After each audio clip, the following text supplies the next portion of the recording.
बृहस्पतिवार व्रत की पौराणिक कथा के अनुसार प्राचीन समय की बात है। भारतवर्ष में एक राजा राज्य करता था। वह बड़ा प्रतापी और दानी था। वह नित्य प्रति मंदिर में भगवान के दर्शन करने जाता था। वह ब्राह्मण और गुरु की सेवा किया करता था। उसके द्वार से कोई भी याचक निराश होकर नहीं लौटता था। वह प्रत्येक गुरुवार को व्रत रखता और पूजन करता था। हर दिन गरीबों की सहायता करता था, परंतु ये सब बातें उसकी रानी को अच्छी नहीं लगती थी। वो न तो व्रत करती, न ही किसी को एक भी पैसा दान में देती थी और राजा से भी ऐसा करने को मना किया करती थी। एक समय की बात है कि राजा शिकार खेलने वन को चले गए थे। घर पर रानी और दासी थी। उसी समय गुरु बृहस्पति साधु का रूप धारण करके राजा के दरवाजे पर भिक्षा मांगने आए। साधु ने रानी से भिक्षा मांगी तो वह कहने लगी, हे साधु महाराज, मैं इस दान और पुण्य से तंग आ गई हूँ। इस कार्य के लिए तो मेरे पतिदेव ही बहुत हैं।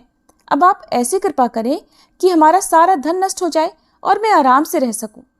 साधु रूपी बृहस्पति देव ने कहा, हे देवी, तुम बड़ी विचित्र हो। संतान और धन से कोई दुखी नहीं होता है, इसको तो सभी चाहते हैं। पापी भी पुत्र और धन की इच्छा करता है। अगर तुम्हारे पास धन अधिक है तो भूखे मनुष्यों को भोजन कराओ, प्याऊ लगवाओ, ब्राह्मणों को दान दो, धर्मशालाएं बनवाओ, कुआं, तालाब, बावड़ी, बाग, बगीचे आदि का निर्माण कराओ तथा निर्धनों की कुंवारी कन्याओं का विवाह कराओ और यज्ञ आदि करो। इस प्रकार के कर्मों से आपके कुल का और आपका नाम परलोक में सार्थक होगा और स्वर्ग की प्राप्ति होगी। किंतु रानी साधु की इन बातों से खुश नहीं हुई।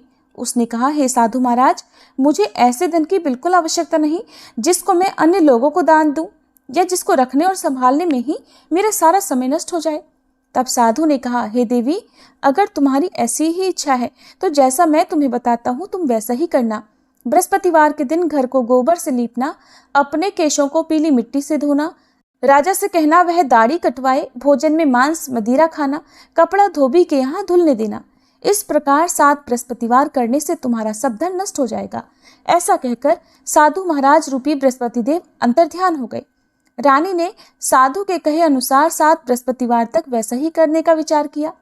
साधु के बताए अनुसार कार्य करते हुए केवल 3 बृहस्पतिवार ही बीते थे कि उसकी समस्त धन संपत्ति नष्ट हो गई।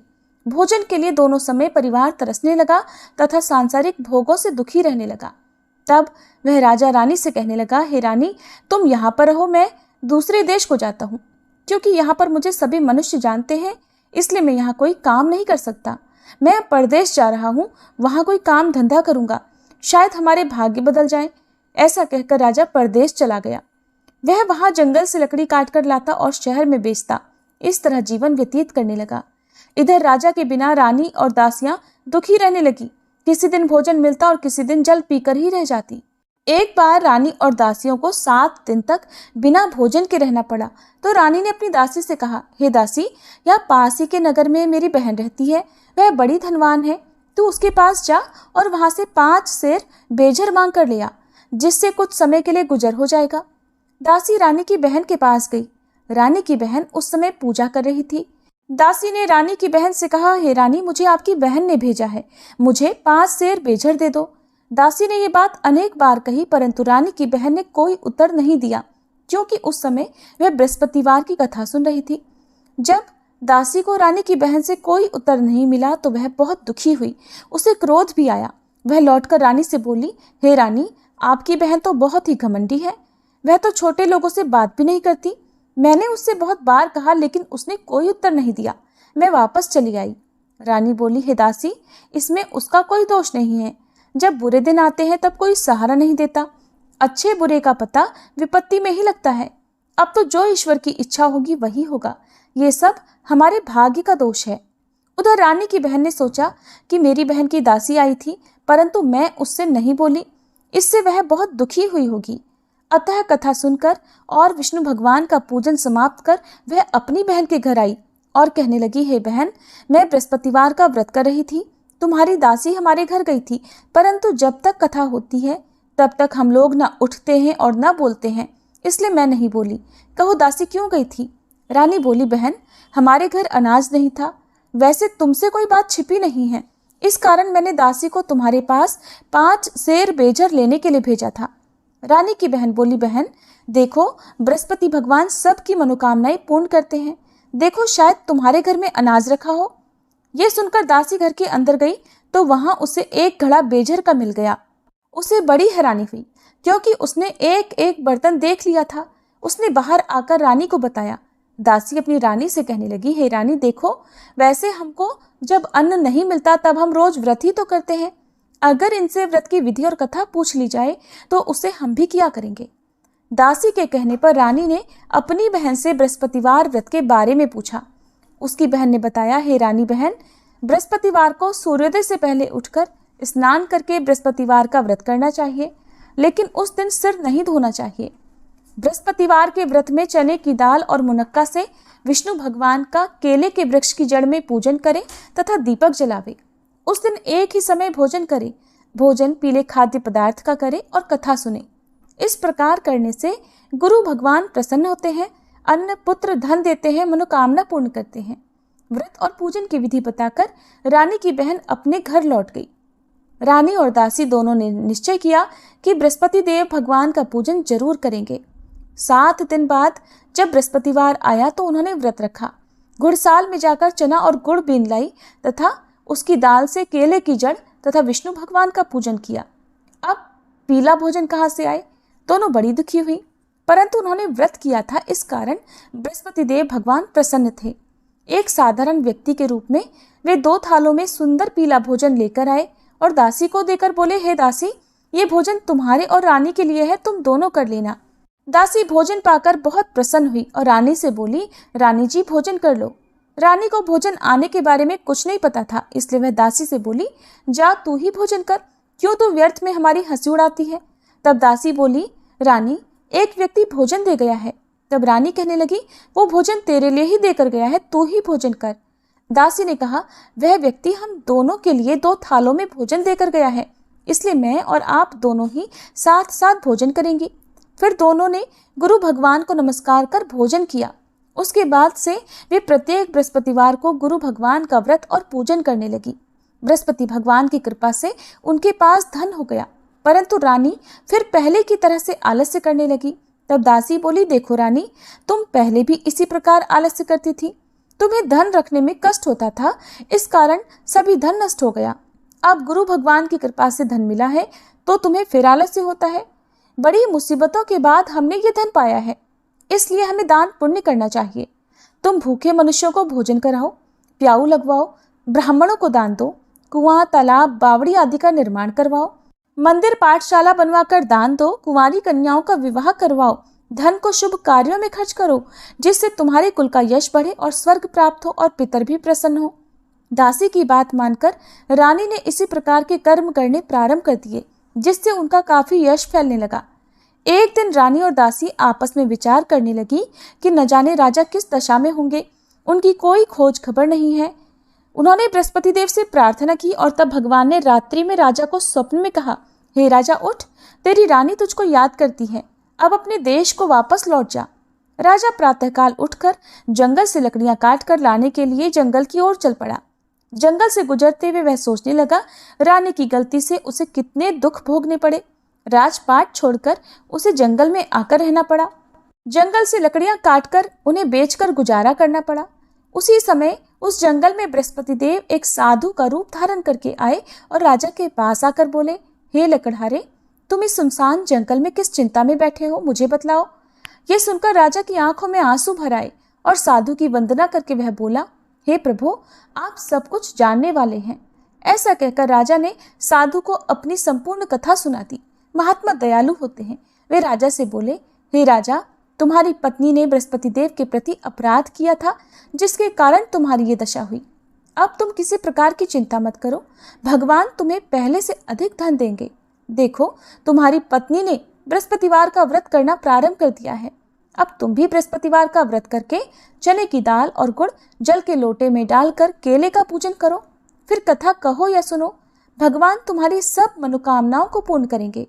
साधु को प्रसन्न देखकर राजा बोला, हे प्रभु, मुझे लकड़ी बेचकर इतना पैसा नहीं मिलता जिससे भोजन करने के उपरांत कुछ बचा सकूं, और मैंने रात्रि में अपनी रानी को व्याकुल देखा है। मेरे पास कोई साधन नहीं जिससे समाचार जान सकूं। फिर मैं बृहस्पति देव की क्या कहानी कहूं, मुझे तो कुछ भी नहीं मालूम है। साधु ने कहा, हे राजा, तुम किसी बात की चिंता मत करो। बृहस्पतिवार के दिन तुम रोजाना की तरह लकड़ियां लेकर शहर में जाओ। तुम्हें रोज से 2 गुना धन प्राप्त होगा, जिससे तुम भलीभांति भोजन कर लोगे और बृहस्पति देव की पूजा का सामान भी आ जाएगा। बृहस्पतिवार की कथा इस प्रकार है। प्राचीन काल में एक बहुत ही निर्धन ब्राह्मण था। उसकी कोई संतान नहीं थी। वह नित्य पूजा पाठ करता, परंतु उसकी पत्नी बहुत मलिनता के साथ रहती थी। वो न तो स्नान करती और न किसी देवता का पूजन करती थी। प्रातःकाल उठते ही सबसे पहले भोजन करती, बाद में कोई अन्य कार्य करती। ब्राह्मण देवता बहुत दुखी रहते थे। पत्नी को बहुत समझाते, किंतु कोई परिणाम नहीं निकलता। भगवान की कृपा से ब्राह्मण की पत्नी के कन्या उत्पन्न हुई। वह कन्या अपने पिता के घर में बड़ी होने लगी। वह बालिका प्रातः स्नान करके भगवान विष्णु का जप करती। वह बचपन से ही बृहस्पतिवार का व्रत भी करने लगी थी। पूजा पाठ समाप्त कर स्कूल जाती तो अपनी मुट्ठी में जौ भरकर ले जाती और पाठशाला जाने के मार्ग में डालती जाती। वही जौ सोने के हो जाते तो लौटते समय उनको बीनकर घर ले आती। एक दिन वह बालिका सूप में उन सोने के जौ को फटक कर साफ कर रही थी। तभी उसकी माँ ने देख लिया और कहने लगी, हे बेटी, सोने के जौ को फटकने के लिए सोने का सूप होना चाहिए। दूसरे दिन गुरुवार था। उस कन्या ने व्रत रखा और बृहस्पति देव से प्रार्थना करके कहा, हे प्रभु, यदि मैंने सच्चे मन से आपकी पूजा की हो तो मुझे सोने का सूप दे दो। बृहस्पति देव ने उसकी प्रार्थना स्वीकार कर ली। रोजाना की तरह वह कन्या जौ फैलाती हुई पाठशाला चली गई। पाठशाला से लौटकर जब वह जौ बीन रही थी तो बृहस्पति देव की कृपा से उसे सोने का सूप मिला। उसे वह घर ले आई और उससे जौ साफ करने लगी, परंतु उसकी माँ का वही ढंग रहा। एक दिन की बात है, वह कन्या सोने के सूप में जौ साफ कर रही थी। उस समय उस नगर का राजकुमार वहां से होकर निकला। इस कन्या के रूप और सोने के सूप में जौ को साफ करते देखकर वह उस कन्या पर मोहित हो गया। राजमहल आकर वह भोजन तथा जल त्याग कर उदास होकर लेट गया। राजा को जब राजकुमार द्वारा अन्न जल त्यागने का समाचार मिला तो अपने मंत्रियों के साथ वह अपने पुत्र के पास आया और बोले, हे बेटा, तुम्हें किस बात का कष्ट है? किसी ने अपमान किया है अथवा कोई और कारण है? मुझे बताओ, मैं वही करूंगा जिससे तुम्हें प्रसन्नता हो। तब राजकुमार ने अपने पिता की बातें सुनी और बोला, मुझे आपकी कृपा से किसी बात का दुख नहीं है। किसी ने मेरा अपमान नहीं किया है, परंतु मैं उस लड़की के साथ विवाह करना चाहता हूँ जो सोने के सूप में जौ साफ कर रही थी। यह सुनकर राजा आश्चर्य में पड़ गया और बोला, हे बेटा, इस तरह की कन्या का पता तुम ही लगाओ। मैं उसके साथ तुम्हारा विवाह अवश्य ही करवा दूंगा। राजकुमार ने राजा को उस लड़की के घर का पता बतलाया। मंत्री उस लड़की के घर गया और राजा का आदेश ब्राह्मण को सुनाया।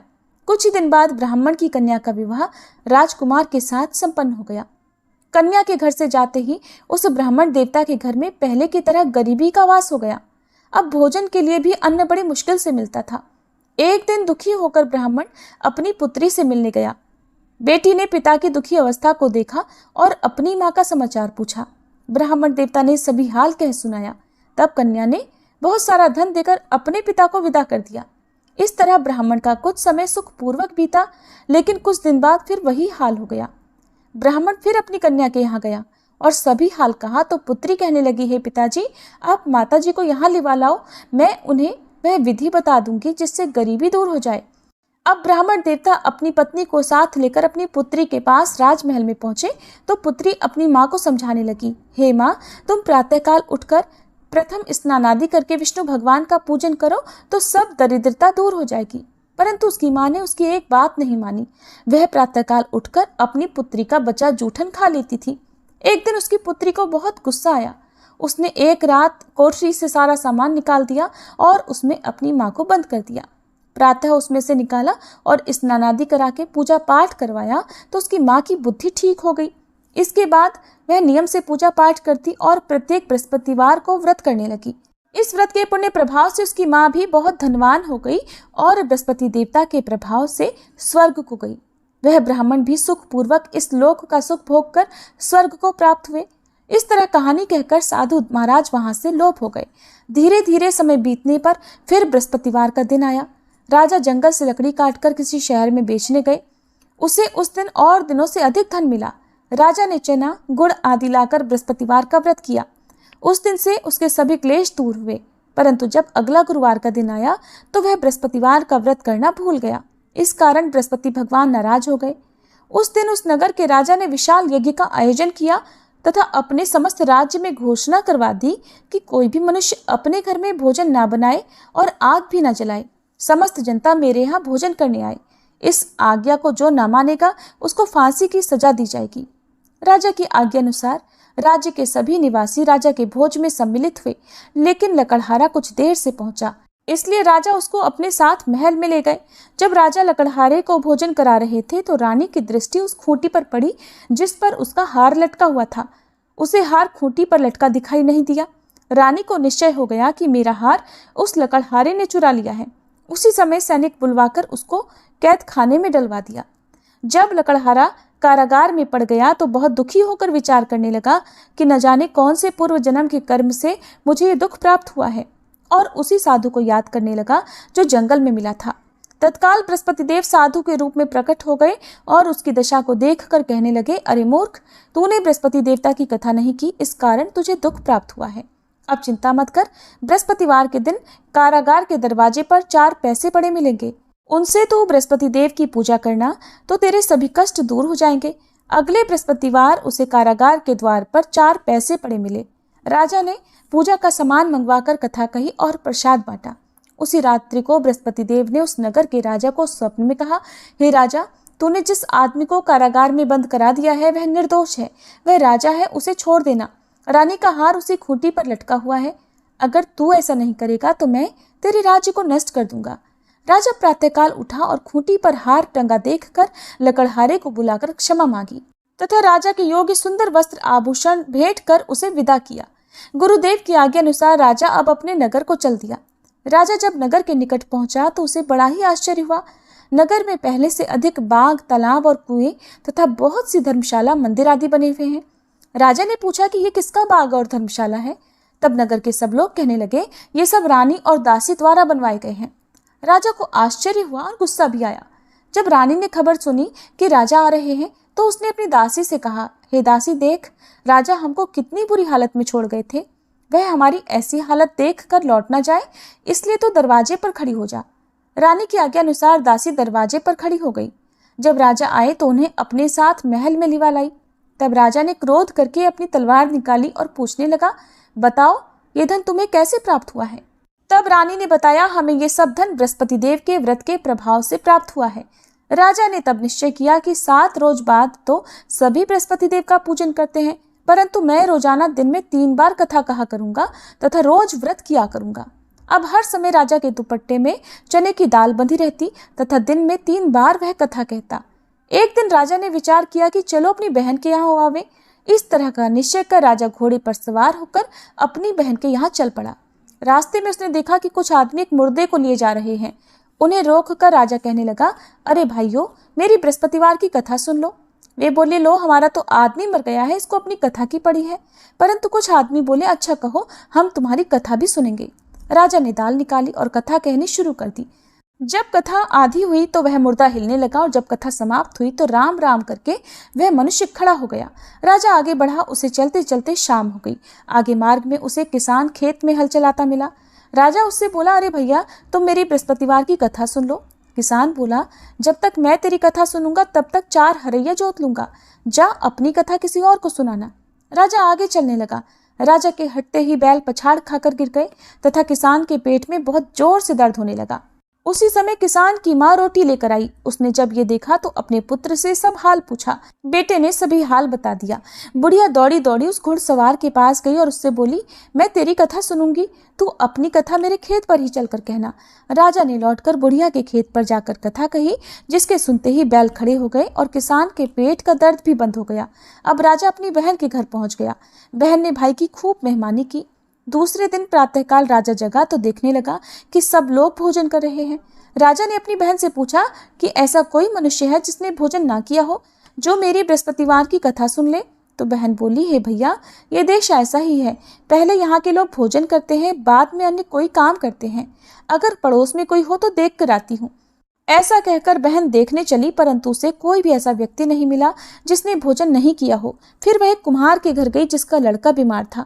उसे पता चला कि उसके यहाँ 3 दिन से किसी ने भोजन नहीं किया है। रानी ने अपने भाई की कथा सुनने के लिए कुम्हार से कहा तो वह तैयार हो गया। तब राजा ने जाकर बृहस्पतिवार की कथा कही, जिसको सुनकर उसका लड़का ठीक हो गया। अब तो राजा की प्रशंसा होने लगी। एक दिन राजा ने अपनी बहन से कहा, हे बहन, अब मैं अपने घर जाऊंगा, तुम भी तैयार हो जाओ। राजा की बहन ने अपनी सास से अपने भाई के साथ जाने की आज्ञा मांगी तो सास बोली, चली जा, परंतु अपने लड़कों को मत ले जाना, क्योंकि तेरे भाई की कोई संतान नहीं होती है। बहन ने अपने भाई से कहा, हे भैया, मैं तो चलूंगी, परंतु कोई बालक नहीं जाएगा। राजा ने कहा, जब कोई बालक नहीं चलेगा तब तुम भी जाकर क्या करोगी? फिर दुखी मन से राजा अपने नगर को लौट आया। राजा ने अपनी रानी से कहा, हम निसंतान हैं, इसलिए हमारे घर आना कोई पसंद नहीं करता, हम निर्वंशी राजा हैं। ऐसा कहकर वह बिना भोजन आदि किए शैया पर लेट गया। रानी बोली, हे प्रभु, बृहस्पति देव ने हमें सब कुछ दिया है, वे हमें संतान भी अवश्य देंगे। उसी रात बृहस्पति देव ने राजा को स्वप्न में कहा, हे राजा, उठ, सभी सोच त्याग दे, तेरी रानी गर्भ से है। राजा को यह जानकर बड़ी प्रसन्नता हुई। 9वें महीने रानी के गर्भ से एक सुंदर पुत्र पैदा हुआ। जब राजा की बहन ने यह शुभ समाचार सुना तो वह बहुत खुश हुई तथा बधाई लेकर अपने भाई के यहाँ आई। तभी रानी ने कहा, घोड़ा चढ़कर तो नहीं आई, गधा चढ़ी आई। राजा की बहन बोली, भाई, मैं इस प्रकार न कहती तो तुम्हें संतान कैसे मिलती? बृहस्पति देव ऐसे ही हैं, जिसके मन में जो कामनाएं रहती है सभी को पूर्ण करते हैं। जो सद्भावना पूर्वक बृहस्पतिवार का व्रत करता है और कथा पढ़ता है अथवा सुनता है, दूसरों को सुनाता है, बृहस्पति देव उसकी सभी मनोकामनाएं पूर्ण करते हैं।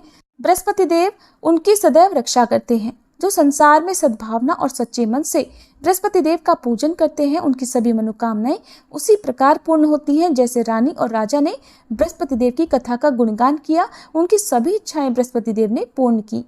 मनुष्य को हृदय से उनका मनन करते हुए जयकार करनी चाहिए। प्रेम से बोलिए, बृहस्पति देवता की जय। ये थी बृहस्पतिवार व्रत कथा। अब सुनिए आरती। ओम जय बृहस्पति देवा, स्वामी जय बृहस्पति देवा, छिन छिन भोग लगाऊं, कदली फल मेवा। ओम जय बृहस्पति देवा। तुम पूर्ण परमात्मा, तुम अंतर्यामी, स्वामी तुम अंतर्यामी। जगत पिता जगदीश्वर, जगत पिता जगदीश्वर, तुम सबके स्वामी। ओम जय बृहस्पति देवा। चरणामृत निज निर्मल, सब पातक हरता, स्वामी सब पातक हरता। सकल मनोरथ दायक, सकल मनोरथ दायक, कृपा करो भरता। ओम जय बृहस्पति देवा।